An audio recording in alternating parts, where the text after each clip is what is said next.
रात गहराती जा रही थी। अक्कलकोट का वह छोटा सा गांव, जहां हर शाम मंदिर की आरती के बाद लोग अपने अपने घर लौट जाते थे, उस रात कुछ अलग था। एक बूढ़ी औरत के घर का दरवाजा बार बार हवा से खुल बंद हो रहा था। उसने जैसे ही दरवाजा बंद करने के लिए हाथ बढ़ाया, बाहर कोई खड़ा था। सामने एक वृद्ध साधु, हल्की मुस्कान, आंखों में अनोखी चमक। औरत ठिठक गई। मां, आज रात ठहरने की जगह मिलेगी क्या? बस इतना कहा उस साधु ने, और वहीं से शुरू हुई एक ऐसी घटना जो गांवों वालों की सोच ही बदल देगी। वह बूढ़ी औरत गोदावरीबाई थी। पति की मृत्यु के बाद वह अकेली रहती थी और दिन भर मंदिर में सेवा करती थी।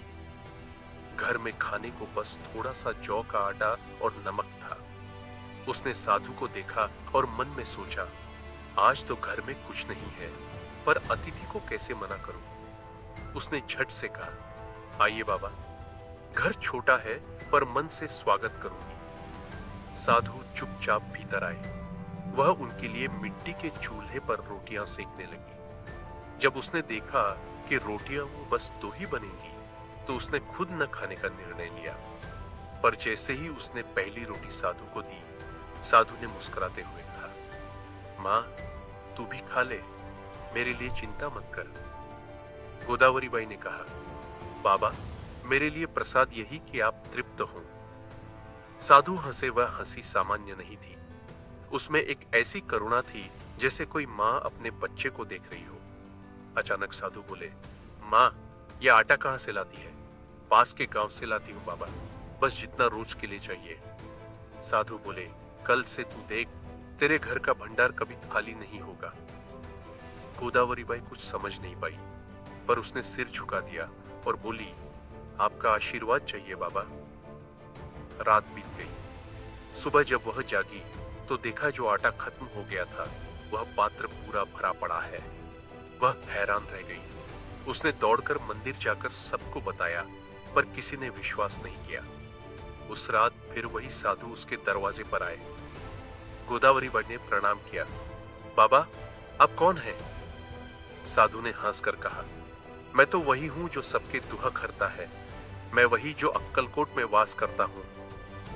गोदावरीबाई समझ नहीं पाई, लेकिन साधु ने जैसे ही आशीर्वाद दिया, उसे लगा जैसे पूरा शरीर हल्का हो गया हो।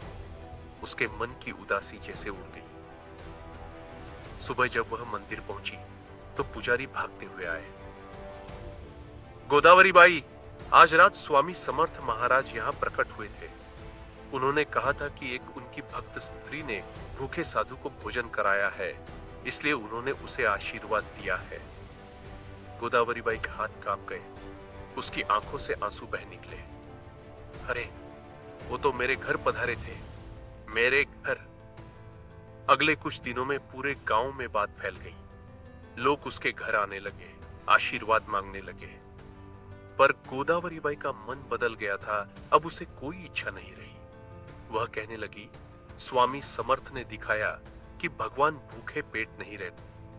वह हर उस घर में आते हैं जहां सेवा और प्रेम सच्चे हो। धीरे धीरे उसका घर जैसे एक तीर्थ बन गया। लोग वहां आकर भोजन करते, भजन गाते, और हर बार कोई न कोई कहता, अरे, यहां बैठते ही मन को शांति मिलती है। एक दिन गांव में खुद श्री स्वामी समर्थ महाराज पधारे। लोगों ने भव्य स्वागत किया। गोदावरीबाई दूर से देखती रही। उसके मन में लज्जा थी। क्या मैं उनके पास जा सकती हूं? क्या वो पहचानेंगे?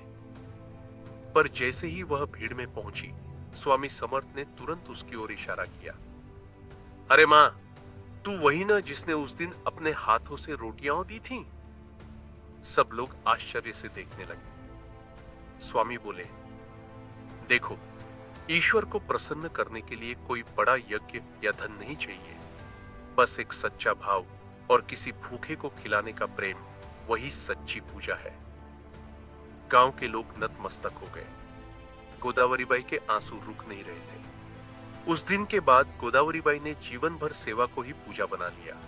जब भी कोई भूखा आता, वह कहती, स्वामी समर्थ आए हैं और कहते हैं उसके जीवन के अंत दिन भी उसने मुस्कुराते हुए कहा था, स्वामी समर्थ विजयते। लोगों ने देखा उसके चेहरे पर एक अद्भुत तेज था, जैसे किसी ने स्वामी समर्थ को स्वयं देख लिया हो। यह कथा केवल एक चमत्कार की नहीं, बल्कि एक सत्य की प्रतीक है। स्वामी समर्थ किसी भी रूप में आपके द्वार पर आ सकते हैं।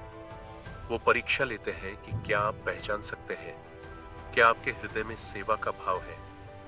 ईश्वर को पाने का मार्ग मंदिरों की दीवारों में नहीं, बल्कि एक भूखे की थाली, एक दीन के आंसू पोंछने और एक सच्चे प्रेम में है। स्वामी समर्थ की यह लीला हमें यही सिखाती है, साधु, संत, अतिथि, सभी में उसी परमात्मा का वास है।